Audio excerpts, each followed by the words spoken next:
Türkiyənin Bağdaddakı səfirliyi ölkə vətəndaşlarını zəruri səbəb olmadıqca İraqa səfər etməməyə çağırıb.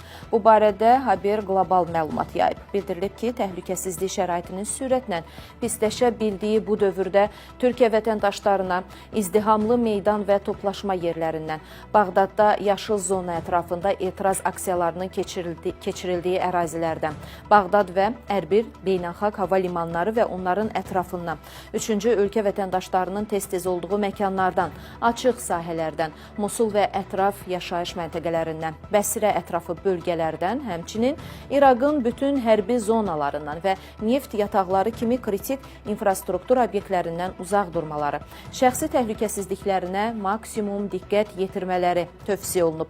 Açıqlamada bölgədə davam edən münaqişələr səbəbindən İraq hava məkanının uçuşlar üçün bağlandığı və bu mərhələdə ən azı martın 16-sına dək açılmayacağı da xatırladılıb.